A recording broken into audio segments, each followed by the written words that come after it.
Shalom. Before I begin, I want to give our praises to Yahweh, Ba'ashem, Yahushua, Ba'ashem, Mekayadash.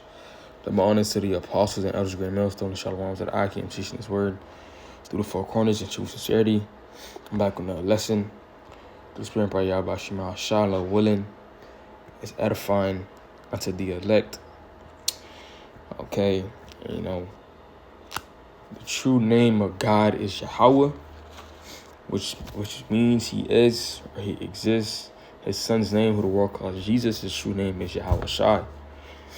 Okay, and the Lord has sent out His prophets throughout the four corners of the earth to prophesy the destruction, of Esau's kingdom and the destruction of America, and to wake up the so-called blacks, Latinos, and Native Americans to our true biblical nationality. We're not just black or just African Americans. That's not our true nationality. Esau, Edom, which is a so-called white man, has been lying to us for years. Okay, and now the Lord has put the Spirit again on His men to teach the word, to bring out the truth. And that's exactly what we're doing in these times, to wake up those that are lost, okay? Because we have been lost, for a period of time. But, hey, we ain't living in times now where we're witnessing the destruction of a very wicked society, a very wicked kingdom. Okay, and unless you want to partake in the destruction of America, which is going to be with 200 million warheads, okay, it would be wise for you to repent. Okay, because we're coming into the destruction of America. Okay, whether you believe it or not. Okay, and that's going to be the topic of this lesson. Okay, proving America, represents Babylon today. Right? It represents Babylon today. People say, America's not in the scriptures. You guys are just, guys just want America to be destroyed because you don't like it here, etc. But when you read the Bible, and you understand a little bit of history, you understand that the Babylon that, the scriptures is talking about, it's talking about the Babylon now. There's a reason why this place is called the daughter of Babylon, right? Because it makes sense. Because even when you think of it in that perspective, you had a Babylon, right? The ancient Babylon. Now you have another Babylon that represents another Babylon, right? That represents that ancient Babylon, right? Because Babylon means, Slacky, or Babal, it means what? Confusion, right? It means confusion. And there's a lot of confusion going on here in America, with the LGBT, or the alphabet people, right? And it's another word in Jeremiah 50, right? It calls Babylon Merithium. When you go into that word, where's Jeremiah? 21. When you go into that word Merithium, it means double rebellion. It even says double bitterness. You see that? And as you can see, America is very rebellious and bitter, a spirit, right? Another name for Babylon. And you can see it, right? When you read Jeremiah, the 50th chapter, it talks about the destruction, okay, of Babylon. And when again, history, when you look at it, how the Persians, took down Babylon, it wasn't in the fashion that Jeremiah 50, or even Jeremiah 51, or even in Isaiah 13, or even in Ezekiel, how it talks about how, this place will be destroyed. It talks about it being wholly desolate. Only desert creatures going to be here. How the Lord's going to raise up the kings of the Medes to destroy America. That's not how ancient Babylon was destroyed. It wasn't destroyed with nuclear fire, right? It wasn't destroyed in this fashion. So what is it talking about? The Babylon today, right? Because again, going back to how the Persians take it down, it was a surgical strike, right? They had, strategic, planning, okay, with the Euphrates River. Also had, internal issues going on in Babylon. Okay, and it was minimal. Okay, it was minimal destruction. It wasn't wholly desolate. It wasn't destroyed like this, right? So I'm gonna start with Isaiah 13. Isaiah 13 and 19, it says in Babylon. Well, start 17. It says, "Behold, I will stir up the Medes against them." Who represents the Medes? The Russians. The Medes represents the Russians. Okay. Now, why you think that Russia is America's #1 enemy? Because the Lord is already putting it out there, right? As in, I already putting out there that Russia is going to play a very important part in the destruction of America.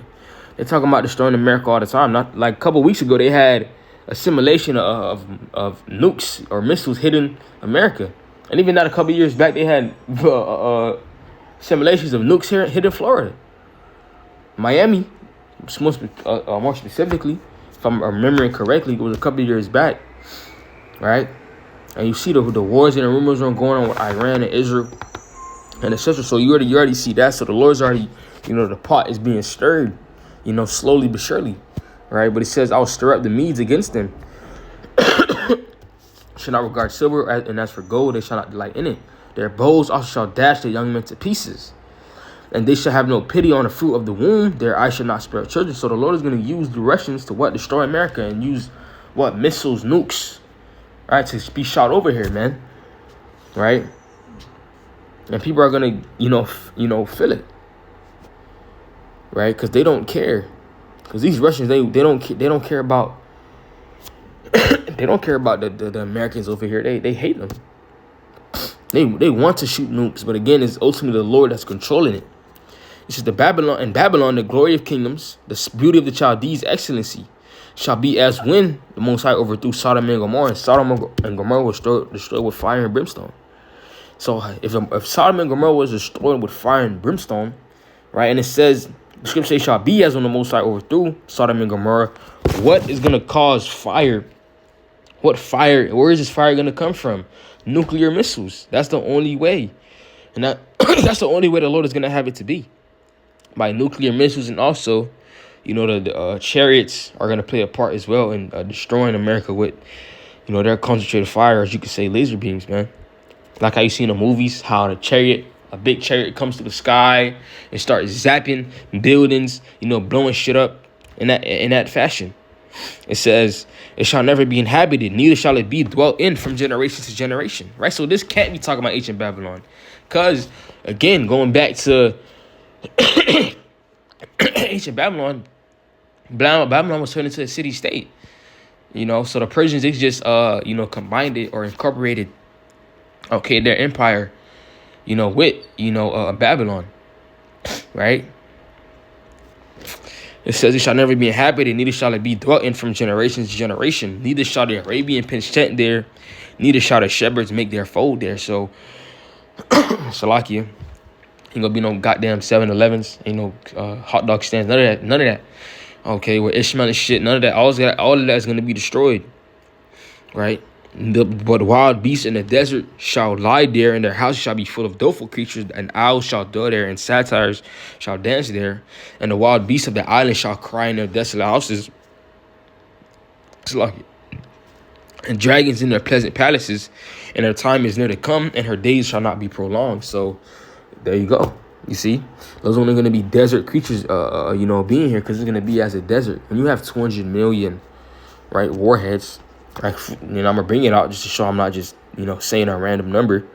In Revelation 9 and at 12, it says, "One woe is past, and behold, there come two more woes hereafter." Right. So this third world war is mostly consistent of the destruction of America and destruction of these other nations' kingdoms.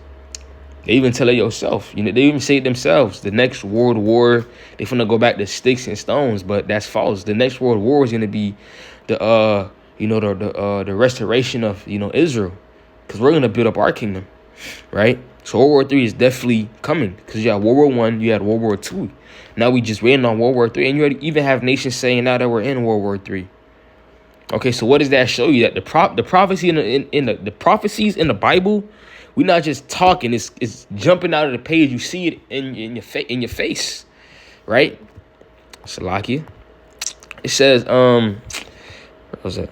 It says, "And the sixth angel sounded, and I heard a voice from the four horns of the golden altar, which is before the Most High, saying to the sixth angel, which had the trumpet, loose the four angels which are bound in the great river Euphrates. And the four angels were loose, which were prepared for an hour and a day and a month and a year for the third part of men." Because you have the sons of God, you got the sons of the wicked, right? And you got the sons of men, right? Meaning what? The Lord's gonna destroy, Esau, Edom. right? It says, and the number of the army, and the number of the army of the horsemen were 200,000. And I heard the number of them. So this is what the scriptures are describing the horsemen to be. Not actual horsemen, but it's describing the nukes. And thus I saw the horses in the vision, and them that sat on them having breastplates of fire, and of jacinth and brimstone, and the heads of the horses were as the heads of lions. And out of their mouths issued fire and smoke and brimstone. So what is going to produce this fire and smoke and brimstone? Nuclear fire. And by these three was the third part of the men killed by the fire and by the smoke and by the brimstone, which issue out of their mouths. For their power is in their mouth, and in their tails, were like unto serpents, and their heads and had heads, and with them they do hurt. So you see, it's talking about missiles. You can't say it's talking about anything else, because when you read the scriptures, it's not speaking like literal. Because people read it literal, you won't understand Revelation 12. You won't understand the majority of Revelation. It speaks in metaphor, like how you have metaphors and similes, is likening unto it. But back where I was at, Slovakia. Let's go jump to Jeremiah 51. Jeremiah 51:28. Going back to the Medes, it says, prepare against her the nations with the kings of the Medes, the captains thereof, and all the rulers thereof, and all the land of his dominion. And the land shall tremble in sorrow, for every purpose of the Lord Yahweh shall be performed against Babylon, to make the land of Babylon a desolation without an inhabitant. Okay, so you see that? It shall be made a desolation without inhabitant. Ancient Babylon was not destroyed like that. Ancient Babylon was not destroyed like that. So when you hear people talking about, oh, that Babylon's talking about ancient Babylon, where they don't know the history, it's a very quick, easy Google search. It's very quick Google search when you search it up, right? You keep ask chat GPT, shit. Ask chat GPT, it'll give you the answers. People are just in denial because they don't want Babylon to be destroyed. Okay, but we want Babylon to be destroyed, because when Babylon gets destroyed, then, okay, we're going to have our dominion. Okay, and another point to prove, okay, that, that the scripture when it's talking about the destruction of Babylon, it's not talking about ancient Babylon, because when you go to search it up, it says the Babylon captivity primarily affected the tribes of Judah and Benjamin, which were the main tribes of the southern kingdom of Judah, according to Wikipedia. Those tribes were exiled to Babylon by the Neo-Babylon Empire in the 6th century BCE. The 10 tribes of the northern kingdom were exiled earlier by the Assyrians. So you had the southern kingdom, right? You had southern kingdom, majority in ancient Babylon, right? And northern kingdom was what under captivity of the Assyrians, okay? And when you read also in Jeremiah 50, it tells us how northern and southern kingdom will be oppressed together.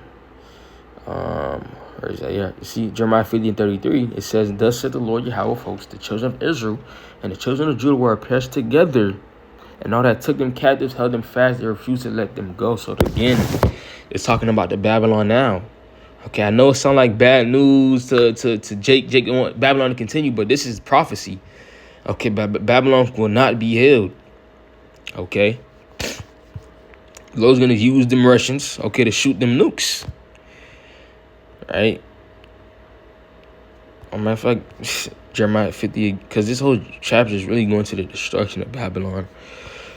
But Jeremiah 50:9 says, for lo, Salaki, I will raise and cause to come up against Babylon an assembly of great nations from the north country.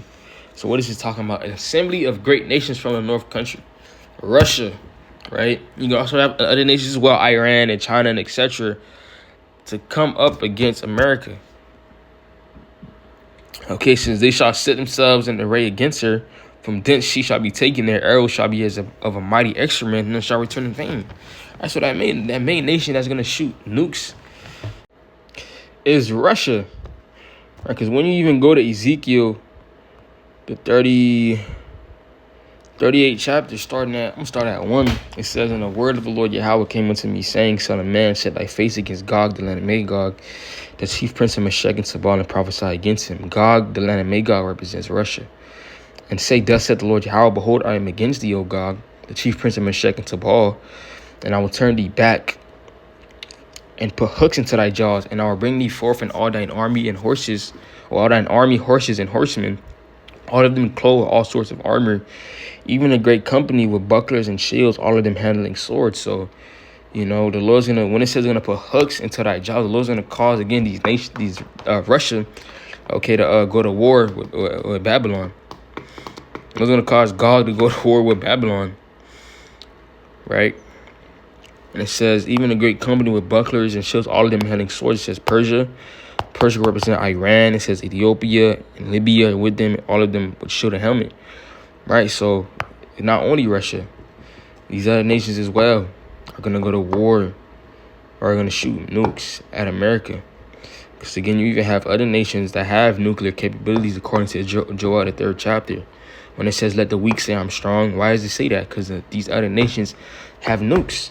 Why is the Lord giving these nations nukes, right? The Lord gives power to kings. The Lord makes, for example, the Lord gives, the instructions for these different nations to be able to make these different nukes.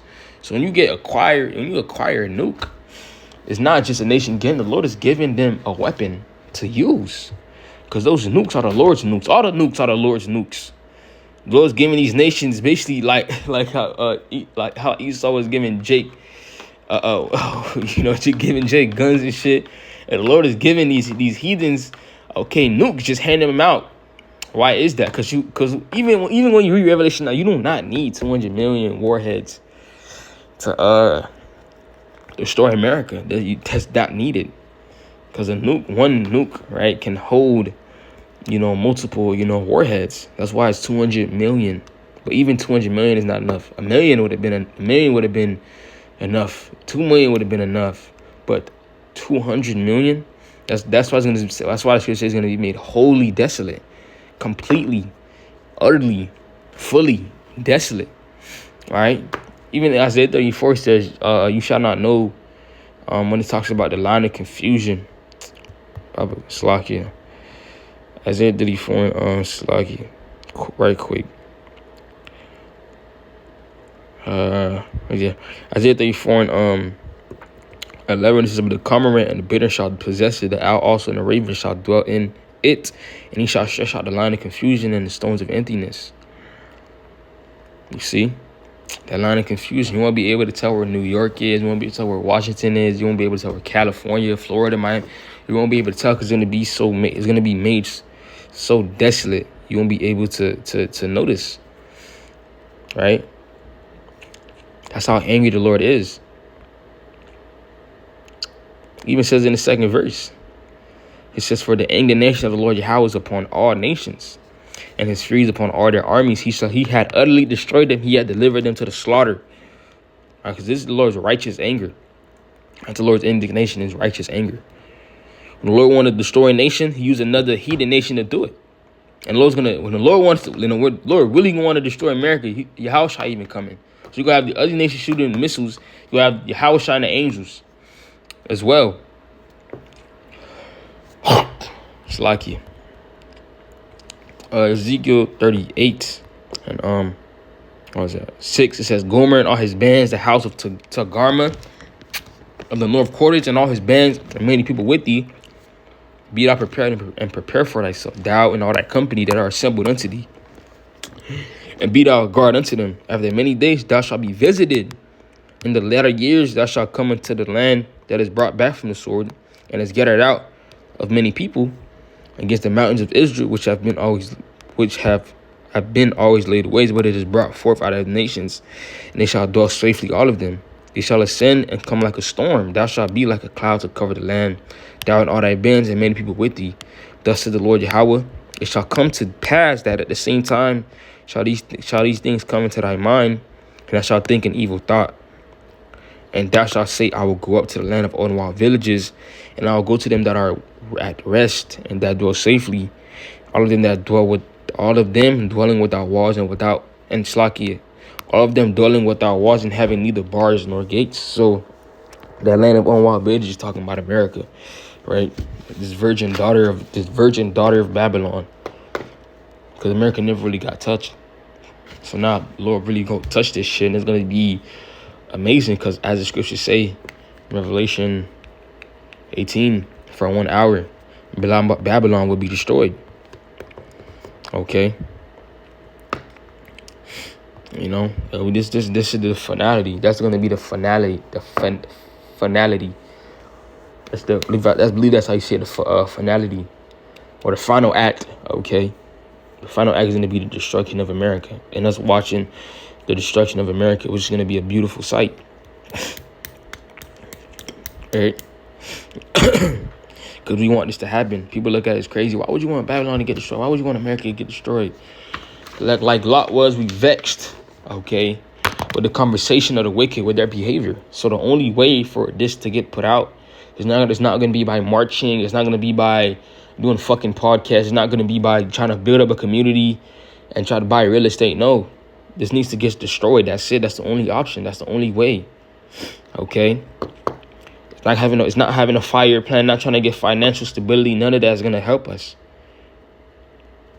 Okay, it may help you a little bit, have some, because money's just a defense, but that's not gonna save us, man. We need even deliverance from our own bodies. So all of this comes into play. All right, you know, but that little one is a lesson was edifying. We'll give our praises to Yahweh, Ba'ashem, Yahushua, Ba'ashem, Rakakudash, and double honors to the apostles and elders, great millstone, shalom to the Ikim teaching this word throughout the four corners in true sincerity. Shalom.